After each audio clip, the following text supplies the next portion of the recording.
How many sets did you do last year that were at Legends? A while straight. I got fired from the bar I was working at. These are the teams that I knew would let me be creative. Like, the world of mixing is, I'm completely outside of it. Yeah. Yo, make the mix hype. Great bro. feedback. Like, man, honestly speaking, it changed like almost everything for me because Is there a moment in your mind that you're like looking out towards where it's like, okay, I made it? This week I sat down with Aranya Nandi, aka the Bassdoctor. He's a DJ turned music producer within the DDN space. In fact, he made the mixes for 4 of the 8 teams that competed at Legends last year. We started the conversation with how he first got into music initially and transitioned into where he is today. And then we ended the conversation with where he foresees the space going in the future and the role that he wants to play. But a theme you're gonna notice that comes up time and time again in this conversation is how he's tried so hard to take back the creative control over his work. So if you're an artist that's out there that's struggled with showing your own voice through your artwork, or you're just someone who wants to get into music in general, this conversation will be perfect for you. This is gonna be really exciting because like I was telling you earlier, like I don't know anything about music. Absolutely, yeah. I'm excited, bro. Thank you so much for having me, first off. Yeah. All right. So I guess to introduce you. Yeah. Normally, like if I had gone back like 6 months ago to when we first met or whenever that was, I would have introduced you probably as a DJ. Yeah. But I can't really do that anymore. Yeah. So you can. I guess I could, but you're more of like a music producer. Right. Now. Right. So what's that change been about? Why the pivot? Okay, so basically this past season when I was in like the circuit and like making mixes for all these dance teams, that I decided like, yo, like I've been doing this a couple years. I'm really happy with the product that I've been able to put out, like making mashups and making like pieces all these dance teams can dance to. And now I really want to pivot to something I've been wanting to do for a long time. That's like making electronic music, focusing on it as much as I can. And the point you were saying about like DJing, that's just like a part of it, I feel. Not really, because to be really honest with you, it's like I've been DJing since I was 18. Like I started off playing at bars and stuff. And I was like, I've been DJing long enough that I'm okay with taking a little step back until I'm playing my own, like, you know, like opening for other artists or playing my own shows, even like electronic shows. And, you know, I've had this open format kind of game going on for a while. Like I used to play in bars, I used to play in hip hop bars. Then obviously, you know, like you had your Bollywood and Top 40 and like all these dance team after parties. So I was like, yeah, it's a good time to kind of drop it off. So I was like, all right, cool. Step back. Do you think you would ever go back to DJing and like more crowd work focused? Absolutely, but I think it's gonna be very like specific kind of shows. Like the next time I see myself like touching the decks really is like if I'm opening for hopefully like another artist, because I feel like I'm really happy with the stuff I've been able to do like open format as in like being like, you know, where you play like your top 40 or you play like Bollywood or like you play whatever's popping and gets a crowd moving. And I've been happy with the stuff I've been able to do for a while, and I enjoy now like being on the other side, being in the crowd, and kind of like appreciating a good transition. It's a totally different perspective. Bro, it's different, being bro. Being a spectator. Dude, it's insane. I haven't done it in so long. I was in New York City for Halloween, and they had this party in New York, and I was in the crowd, and I was just losing my mind. I'm like, yo, this is crazy. This is how it feels like. And I like you know when they're playing like a clean transition from some old Bollywood song to some like nice like ass twerking hip hop song. I'm like, yo, this is like, how did they get that going? Especially when you're feeling a little buzz, bro, it's great. Like, it just in general too. It's like, damn, like I'm so glad I'm able to like enjoy this now with my friends too, because I would stress out a lot, bro. I won't even lie to you. Like, at the end of the day, when you're DJing, you are providing a service, and you want to do your service well. Yeah. So I'm always like, yo, I have to make sure this goes good. Like, that you're in focused. Yeah, I'm zoned in. A lot of people complain. They're like, bro, we come up to you, didn't even dap me up. I'm like, I'm in the zone. Shit, like. Yeah, like I'm in the zone, but I feel like I should be like, oh, it's good, but I'm just like scared. It's hard. You know, like, because I don't want to play the song for too long, right? Especially open format, it's like you can't keep the song played for too long because then people are gonna get bored. I'm one of those guys in the audience who couldn't DJ to save my life. Yeah. I'm sure. I have no understanding of music really. Yeah. But I'd be like, oh, what was that transition? This song has gone on for too many everyone's verses, listening, bro, for sure. We're a tough crowd. Oh, absolutely, bro. It's a tough crowd. So this step back and this focus onto music producing, is it more just because when it comes to like time management and it's like it's hard to balance DJing, or is it also just like you want to pivot away from DJing together, or is it a little bit of both? I would say it's a little bit of honestly speaking, like I said, like I get more time now to kind of spend with my friends and cook up like some of my best friends now, we're like, they make music videos and they're like really in that game of like, you know, trying to make visuals and stuff. And I'm a big fan of like good visuals and videos too. So I like this time that I have in the weekends where normally I'd be doing good gigs. Now I'm with my friends. We're like thinking of ideas and visuals and just learning like the visual softwares too, how it works and everything. And personally, it gives me some time back, I feel like, to be able to work on music stuff here and there. Usually in the weekends, I'm not like going all the way in usually, but it still gives me some time. But more so, it's like just to give myself some time back, because I feel like I've been doing it so consistently for so many years. And it's just like, all right, cool. Like I'm personally happy with like taking a step back now, because I feel good about like what I've been able to do. Like I had some personal goals set out, and I was like, all right, cool. Like it's really easy to stretch yourself thin when you're working on a lot of different projects too. Easily, bro. Yeah, and I don't want that to happen to me for sure. Yeah, because now my mind feels like I really believe in this thing that if you're working on something, it's always good to have one thing in your mind. Like as if it's almost like it's better to have one main course than to have like the main course, appetizer, dessert on your plate at the same time. Half-ass two things. Exactly. Yeah. One thing. And it's a mental thing too. Like my mind now, I feel like I have more mental space to think about. Like music. Like what melody should I use? Who should I work with? Like, you know, like all that kind of stuff. So it's good, man. It's been good. All right. No complaints. Let's take it back to when you said you started DJing at 18. Right. What was the draw for you then at 18? Like, how did you get into it? What was kind of pushing you in that direction where you were like, all right, let's give this a go? Right. This is a very, like, it's a very not funny story, but it's a very wild story for me to think back now. I went to college in UGA, which is actually, bro, go Dogs, an hour away from here. I never went to the football game, honestly. I went to one. Come on, man. I should have gotten more. They're too good now, but I went to a UGA game. I'm sorry. I went to school at UGA. 2018, like that's when our freshman year started, and then I always knew I kind of wanted to get into DJing. Like in high school, towards the end of high school, I bought like a little DJ controller because I'm really into electronic music. My favorite electronic artist, they DJ, so I'm like, I want to learn how to do this. And just to like connect more. Just to figure it out. Like okay. The thing about live DJing is like no one really like teaches you how to do it, because you can't really. There's not that many YouTube tutorials. There are good ones. There are a few good ones. Yeah. But there's not too many. Well, I imagine. You get the basics. Oh yeah. But then it's like you gotta do it live. Go from the basic to a crowd, and then how do you do it in front of a crowd? Absolutely, and bro. It just comes with experience. Yeah. So when I was like in sophomore year, I was like, I'm really trying to get into the DJ scene in UGA in Athens, where I was going to school. So I literally DM some of the local bars and be like, hey, like, my name is so-and-so, I'm a DJ. I would love it if you guys like let me do a little guest slot for like an hour or so. So you're just like cold DMing these bars, bro. And like one of them responded, they're like, all right, sending like tracks and samples or what? They actually, funny enough, didn't ask for anything. Really? Because I said like, let me do like a little guest set at like 9 p.m. when no one's there or something like that. Early so like on in the night. So you have like a concrete proof of how I am. And it so happened that, I mean, they usually have those kind of slots and availabilities because it's like someone's offering to come early. Yeah, sure, we'll check them out. Why not?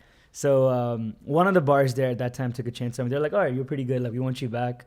They gave me for like paid at this point. Yeah, it was. Really? Yeah. They were like 10 gigs, and they were paying me $120 a gig. Wow. Which I didn't realize at that time, because I was like, I was going to do it for free. $120 a gig, huh? For 3 hours is really less. Like I guess when you break it up really less. Yeah. It's really, start off and it was amazing. Get paid when I saw 120, I was like, this is the best thing ever. So it's doable, you know? Oh yeah, because I was like, this is literally what I want. Like, I thought I didn't know I was gonna get paid. So when I accepted it, he was like, come back 10 gigs. I didn't even think about money. That's great. And at the end of the 10th gig, he's like, all right, he's writing checks. I'm like, why is he writing 10 checks? I was like, 120. I'm like, yo! I was like, bro, 18 years old. I was like, yo, I'm so happy right now. Like, I spent it on shoes at that point and like buying Ableton, which is the music production software. But by then I got, wild story. I got fired from the bar I was working at. Wait, to back up, were you using free software? What was the equipment you had? I use Serato, which is a software that you have on like a MacBook or Windows, and that is what controls your DJ decks, like basically. Okay. So you can basically control two halves of the decks. Is that free? On Does it Serato. cost money? It costs $99.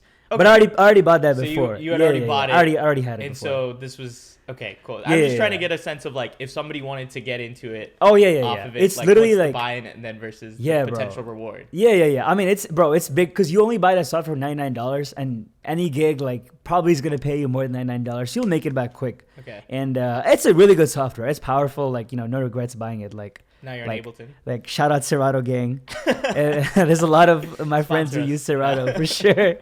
Now Ableton is a music production software now, so that's like completely different. Totally different. Yeah. That's where like I make like obviously like all my music and stuff. So going back to the story, I got fired from the bar I was working at because they were like, "Yo, you're playing too much like hip hop and like pop. We don't like it. Basically, they wanted me to play more white music, which at that point I didn't really have because my taste was very influenced by hip hop. And then the bartenders, bro, literally, I listen. CGA. I love that song. I love singing it, but I feel like as a DJ, I'm like, bro, I don't know if I want to play Sweet Caroline. But then it makes sense because a lot of the crowds were like frat people. Now, with frat people, it goes two ways. They love, I think they're the kind of people who are in a way kind of, I won't say diverse. I will say diverse. Like they will enjoy your really like typical like Mo Bamba, Sweet Caroline, but they also like unreleased hip hop or like just whatever was hot or popping at that like time. The most random extreme. Oh yeah. They go extremes. How do you know this? But and also this, yeah. It's like it's amazing. I love seeing that though. Like they were, I think low key like. The frat people were always so sweet to me. Like, I have to say this. Like, I know the second I think someone says frat boys, you're like, but no, they were always so sweet. Oh, yeah. So. Once I got fired from this bar, the bartenders there were like, yo, like, you're still really good. Like, we really like your music. I was like, all right, cool. I DM'd the next bar who were like, oh, same story. Like, yo, let me do a little, like, quick intro set, whatever. They're like, cool. Had you talked to this bar previously? No, I DM'd them same. And then I went to the bar, had like an hour gig. They were like, all right, we're having you on. So then I stayed there for like 7 months after. Then COVID happened. But I was DJing every night. I was making a lot more then. But this was purely hip hop. Okay. I loved it. It was literally like, it was a very like interesting situation because I was in this like bar where it was mostly frequented by the locals in Athens. And all they listened to is like pure hip hop. And I'm talking like, bro, like people had guns in this bar. I had security one time and I didn't know why. I'm like, what are you doing here? Like next to the booth. He's like, there's like people have guns in this bar and stuff. I was like, yo, like it was like that. People, there were fights, there were brawls. Like people would literally pull out the phone and be like, yo, play this unreleased 21 Savage right now. And I'm like, yo, if I don't, bro, like I don't know what's gonna happen. Crazy. So it was a very I felt like I was in the heat of the moment then DJing then because I'd have to play quick and everything. But that was super, super fun. And after that, I guess like I kept DJing, pivoted onto like doing our DDN after parties and doing like, top 40. How'd you make that pivot into like doing DDN stuff? Okay. This is also another story that I haven't ever talked about publicly. In college, I had no friends at that time. I had this one friend of mine that we would hang out a decent amount. And then he was like, yo, you should join this like brown Bollywood dance team. Maybe, you'll meet a couple people there. Because I was really desperate to try and make friends. Because at that point, I didn't. I auditioned and I was like, the first day I went for auditions. Like auditioned for like a dance team? Sazish, yeah. Okay. Yeah. Okay. Shout out Sazish. For the first time I auditioned, I was like, yo, I love the mixes that they were playing. I was like, this sounds really cool. Because they had some like mixes with some like Bollywood and some electronic stuff, some Bhangra stuff. Actually, no, it wasn't Bollywood. It was Bhangra and some electronic stuff. And I was like, this is really, really cool.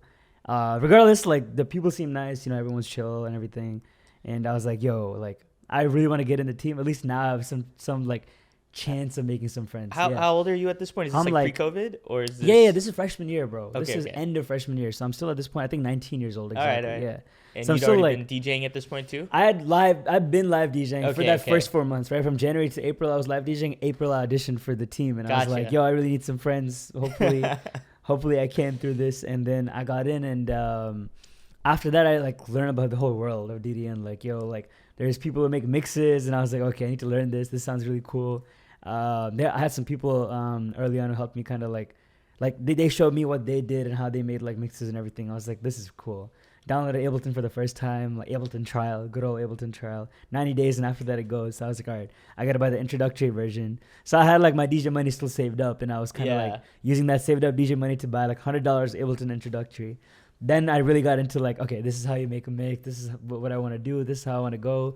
And I just kept being like more and more like consistent with it, like trying to like mix for like my own team first and then a couple other teams and everything. And man, honestly speaking, it changed like almost everything for me because it gave me a chance to kind of meet a lot of these other people that at this time I was like mixing for, like these other team captains and stuff. Yeah. And I was able to like meet like literally my best friends and like the people like I still talk to this day and stuff through traveling to other places just because they were like, oh yeah, he's our DJ, like come to our place.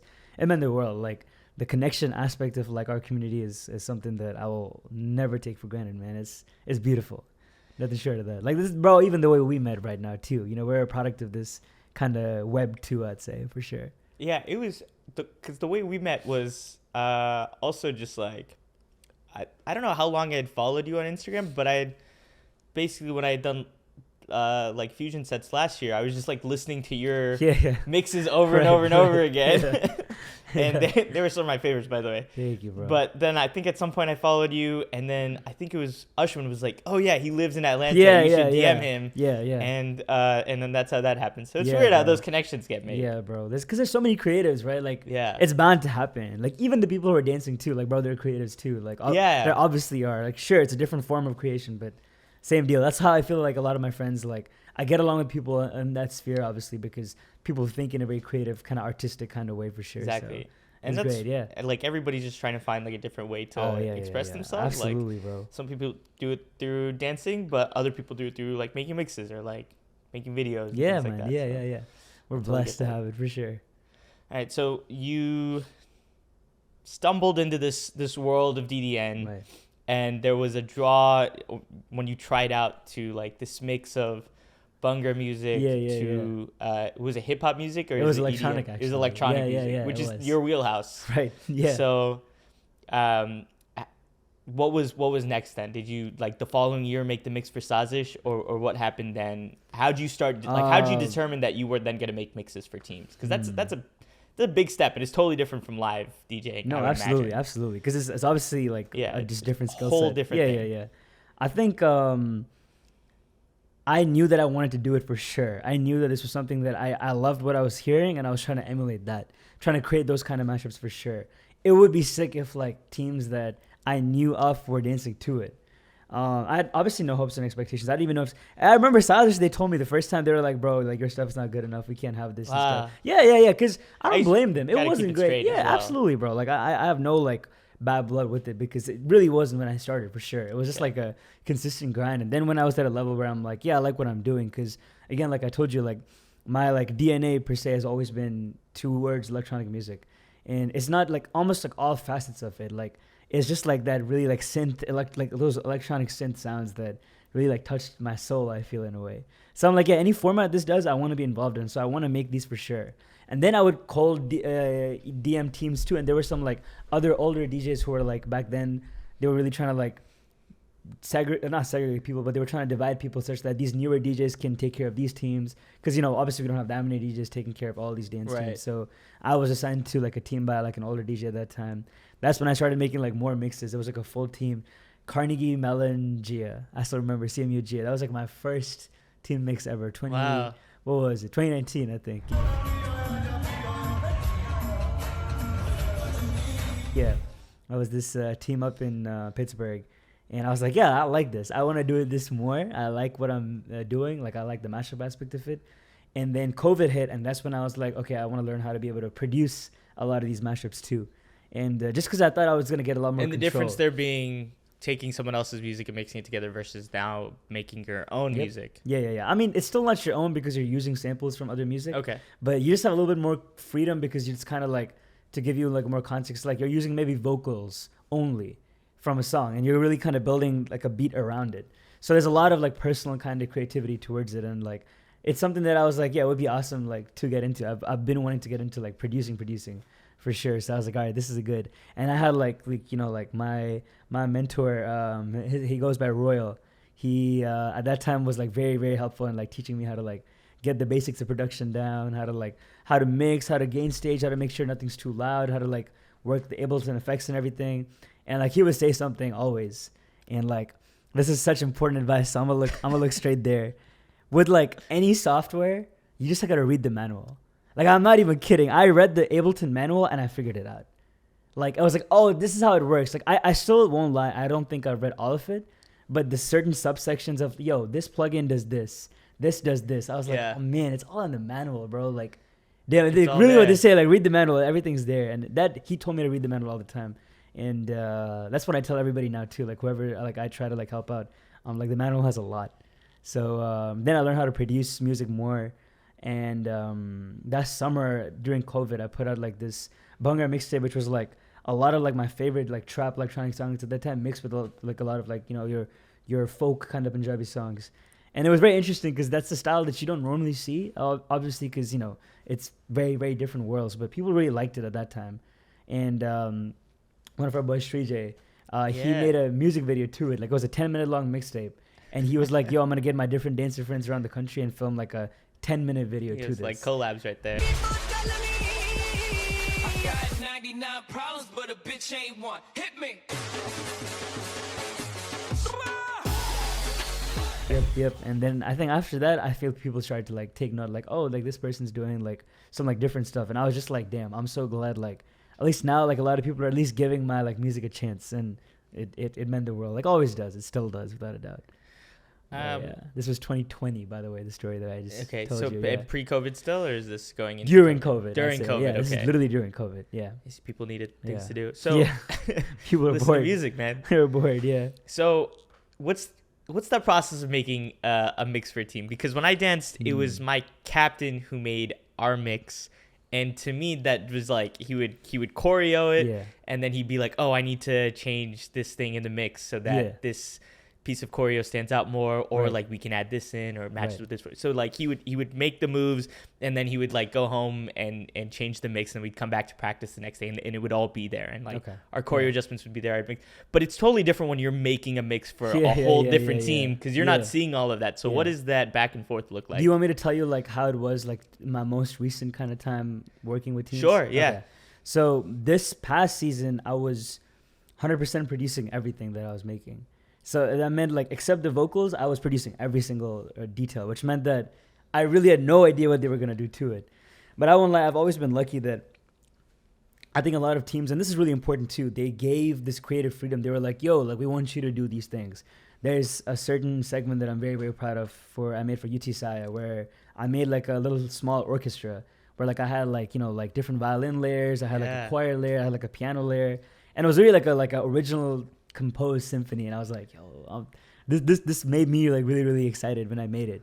And I gave that to them, and they were already like, I think because they're such a talented team, I think it goes in a way that they take on that challenge. They're like, yo, like whatever they give us, we're gonna try our best to choreo to it. Sure, they had certain things that they wanted, like, yo, could we have this a little bit like louder because we want to do a move here? Because there are times when I might put a certain drum sound a little bit more quiet, a certain effect a little bit more quiet, and it might be important to their like choreo. So then I just go back, kind of like adjust, like, you know, make whatever they want loud. If there's something they want to add, I kind of add it in. But I usually have like an idea of the vibe. I always tell them, give me like an emotion, and I'm gonna try to make something that kind of evokes that emotion. And for that mix, their theme at that time was Tom Riddle, Voldemort. So it's a very kind of pensive, very thoughtful kind of emotion we're going for, because this is when Tom Riddle becomes Voldemort. Is there a doctor in the house? With this, like the 7 Horcruxes. Yeah, spoilers. No. Yeah, It spoilers. was really good. How many Yeah. sets did you do last year that were at Legends? Was it because it was Saya? Man, I don't remember, bro. I don't remember the lineup, honestly, but it was a few, I think. Yeah, Delage. That's like that's half I think of Legends. I think it was just 4. Yeah.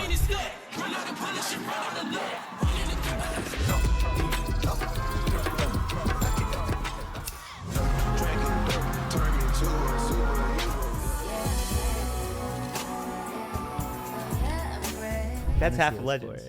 Use your mixes. It was, yeah. But again, it wasn't like, I've never been of this idea like, yo, I want to pick the teams that are going to go to Legends. It's never been like that. It's just like, these are the teams that I knew would let me be creative. Because I'm not going to lie, like I think I've been lucky and I've been very fortunate that teams have allowed me to really express myself creatively. Like, I'm not a dancer. I'm very removed from DDN. And I'm so removed from it that I feel like I've been in my own bubble musically. Like, I'm really trying to think of like, yo, what are some cool things I can do that would just look good on like a dance stage? So it kind of helped not being that involved in DDN or not knowing what's going on, because I really made my own stuff. Exactly. And I really had that outside perspective that the teams respected. They're like, all right, cool. Like, bro, like do whatever you want. Okay. And it's a luck thing for sure. I don't think every team is that, you know, there obviously I've had stories where like teams are like, yo, like there's a classic thing, I'm sure, like if you have other DJs on this, they'll tell you, yo, make the mix hype. You know, the teams always say that, bro. Great feedback. Like, yeah. teams I had my fair share of teams saying that too, but no, for the most part they're always very like, yo, take it the way you want. So I was very lucky, I'd say, for sure. So it sounds like that relationship is like they're kind of saying, this is the theme, this is the mood that we want, and then you're going back to them and saying, hey, this is what I came up with. Yeah. And then they're then they're gonna build around that, Yeah, and yeah, then yeah. come back to you Absolutely. after they've built up a lot of their choreo and say, "Oh, can we get these like minor?" Yeah, adjustments? absolutely, yeah. I won't lie. Like a small secret that I didn't speak about is I'm very stubborn when it comes to music. Like I'm very open to like obviously like people giving me ideas, but I can tell when some ideas they make no sense musically. Because again, at my end of the day, I want to make music that like you can stand on its own, listen to it on its own. It shouldn't be like the music is only listenable when you watch the performance. Okay. So I was like, okay, for this to happen, if some team gives me some like dumbass like feel like, yo, can you add like a Boeing sound effect or some random shit? I'm gonna be like, no, like let's find another way to kind of incorporate that sound effect without ruining like the flow. Because like flow is so important to me in music, like just music period. Like I don't want anything to ruin flow as much.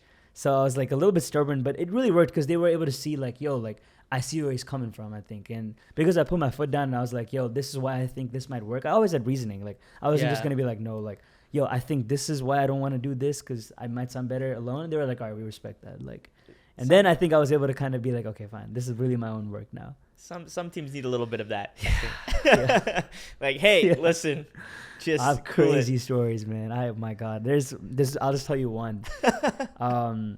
They're really good friends of mine now. The captains of Kurbani during Tom and Jerry year, the intro hip hop mix had 62 versions. Oh my god. Cause bro, they were being a bitch, bro. Like I can, bro. I say this to their face now too, but it's just that they had so many small nitpicky ideas that I feel like I could kind of incorporate, but we just couldn't figure out how. Because there's always a disconnect between producer and dancer. Like they don't understand music, I don't understand dance, so it's really hard to get that middle ground. But I really wanted to at that point, bro. Like this team was from the city, like my friends were on the team. It was like I felt like I had a personal connection at that point. So I really gave it my all. I was like, all right, let's go for it. Yeah.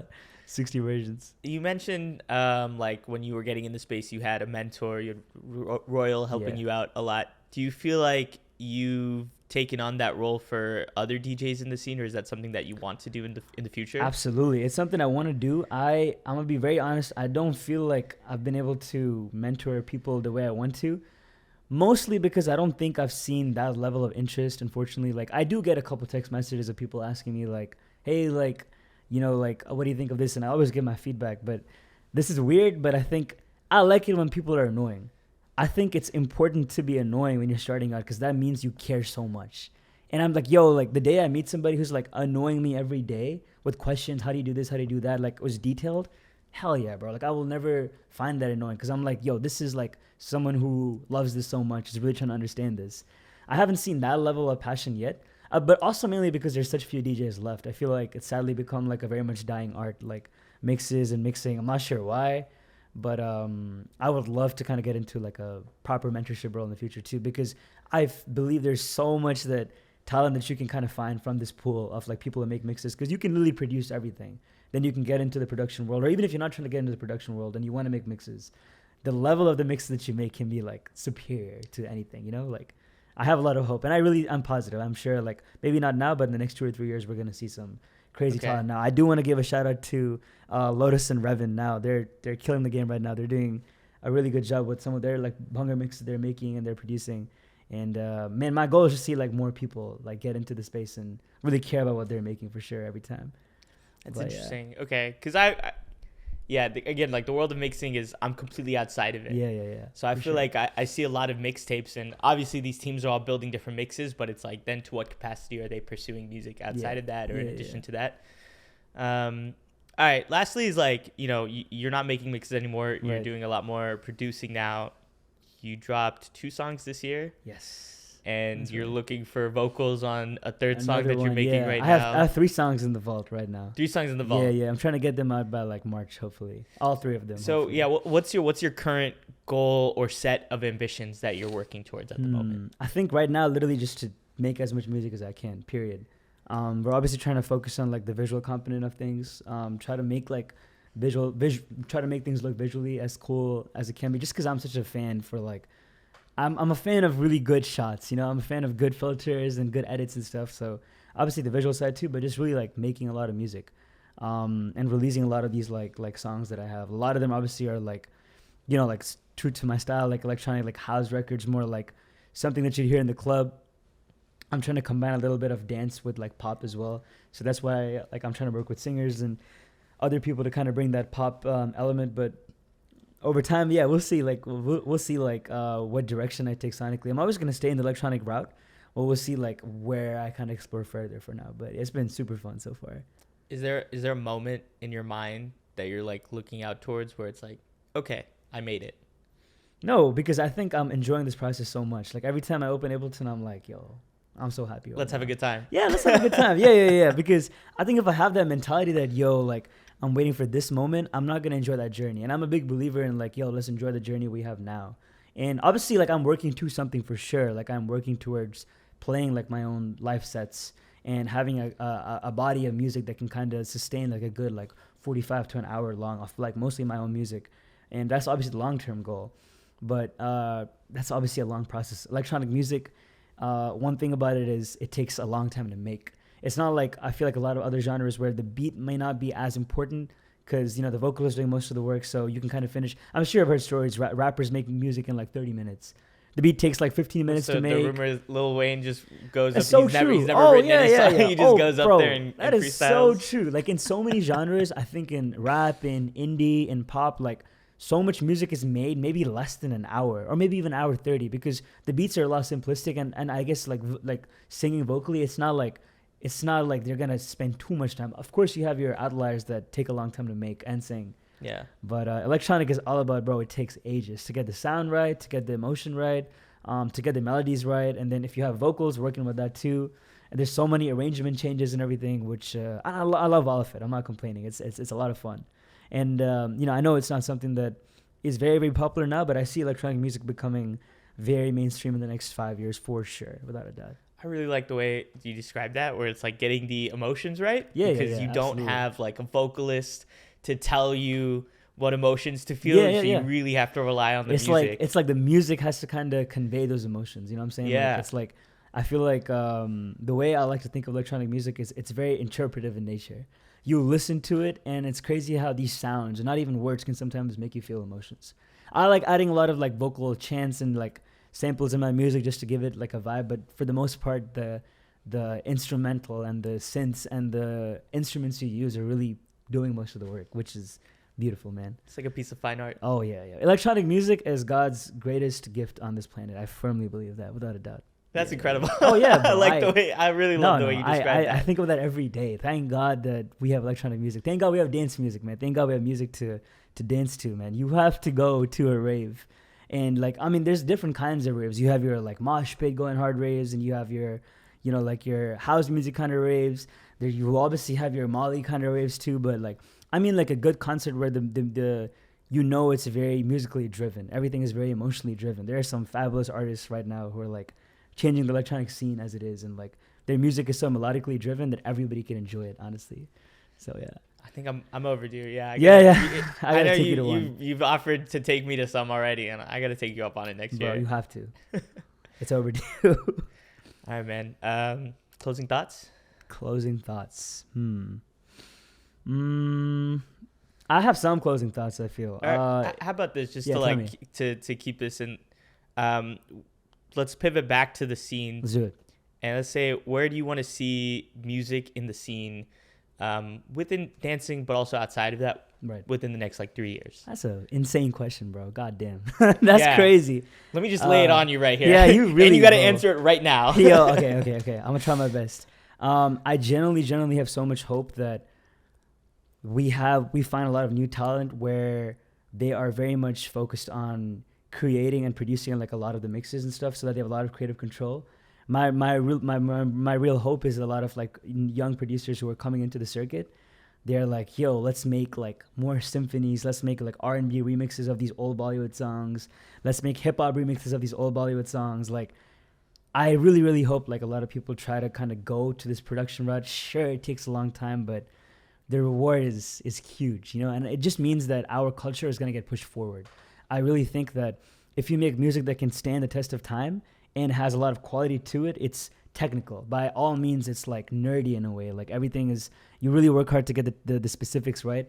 I think it becomes great music. And my hope is like, even though I did say that, okay, there's not a lot of like, you know, people making mixes and music right now in the scene, but I'm really optimistic that yes, in the next hopefully 3 or 5 years, we are gonna see like a lot of young talent who's like, yeah, like I want to produce these mixes for these teams. Yo, I'm just gonna produce everything, period. And we have like a community of producers who like, we already have that community of people who are obviously like, making amazing mixes. There's so many mixes that you don't need to produce for, obviously, but I do feel like production can kind of help elevate like a lot of these mixes for sure. There are times that you don't need to produce something. You can just straight up make a mashup. That's great. And there are times that you can produce something. You can kind of reach a little bit deeper for sure. And I think that when we put that extra detail, and I hope the teams are kind of willing to have that level of detail in their mixes too. And man, it's just going to be amazing to watch and amazing to listen to. I hope people come to the shows. They're like, I want to buy a ticket to a dance team show because I'm not going to hear these mixes anywhere else. Like I want to experience this live. That's my goal, and I really think we can get there, man. Like we're definitely in the right path. Like we have the infrastructure ready. I think it needs a lot of people to now kind of be like, yo, I want to take this up. I want to learn this. I want to give it my all for sure. I know a lot of people who like will go through and they'll listen to like mixes in the gym and stuff like that. Bro. I did that probably with like Origins on repeat last year, even though I watched it probably like 100 times and like editing and putting out the video. Yeah. I probably listened to that mix for like on repeat for the next 3 months after it. The circuit, I think, rewards DJs so much, man. Like I have been so fortunate. I've traveled the country like because of DJing, like because not of DJing. Every time I feel like I can say this now because I'm because I'm probably not gonna DJ in comps for a while, but every time I've been booked for a live gig, it's not because they know how I live DJ. They have no idea how I live DJ. Most of them, they think I'm making mixes live up there, like on the stage. They only are booking me because they probably heard my mixes or heard my tag on a stage and they're like, who is this guy? We want him. Like, it's like the circuit's way of showing appreciation to these DJs who are making the music. You get to DJ the after party and like, like present your work and like, have like a dance party with everybody basically. So it rewards it, like it rewards the artist handsomely. I think that the problem now, I think, is that a lot of dancers are a lot of like DJs might be like, they might be pressured by their dance teams that they want a certain kind of mix, so they can't be creative themselves. And obviously that's a very tricky situation because the teams have to be a little bit open in allowing these people to kind of like make these kind of like mixes. I think the DJs themselves, sometimes you might have to put your foot down. You might make some enemies. I definitely feel like I've had people that I pissed off, obviously not like on purpose, but it was just a part of like creative differences. Yeah, man, creative differences, right? Yeah. Like, but it was worth it at the end to put my foot down because I was able to put things that I really wanted to.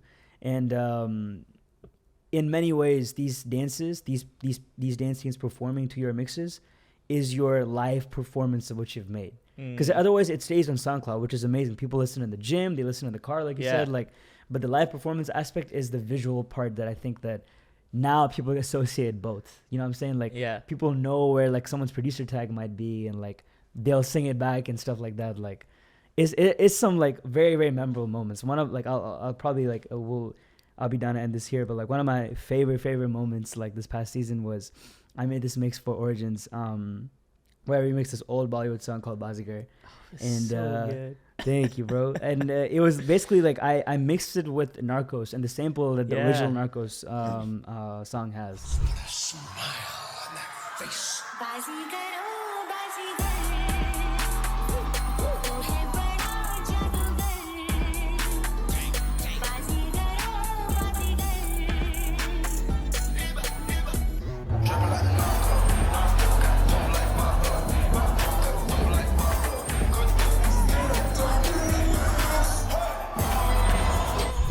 And the people who would watch these competitions, they knew the lyrics of the mix, obviously because it has a part that's like the Hindi part and the part that's like the offset rapping, and they knew where my tag was too. And I was here in Atlanta actually, A-Town Showdown. I was DJing the after party.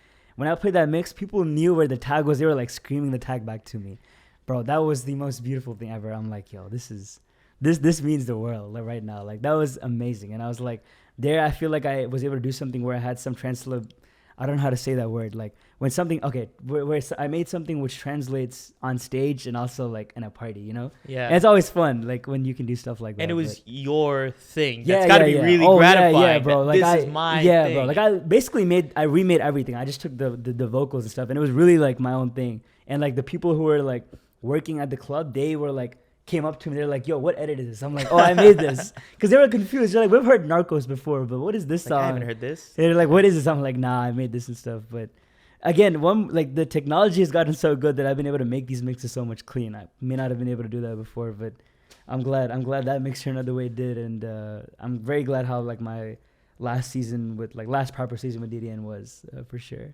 All right. But yeah, man. I'm going to bite myself if I don't ask this question. You can keep it brief. No, please. Because I know we've been going for a long time. No, that's okay. And I don't think I've ever asked you this before, which is surprising. Where did Bassdoctor come from?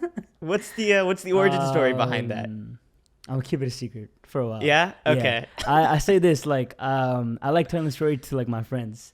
And if you meet me, I promise I'll tell you. But it's really funny, and I think I'd rather meet people in person and tell them. All right, for sure. I'll ask you off air. Yeah, well, absolutely, bro. I'm You going got to tell your anybody MD as in long as I base, meet them. Yeah. All right, man. Thanks for coming on. Of course. Thank you so much for having me, bro. Thank you so much. But alrighty. It's a good time. That was fun.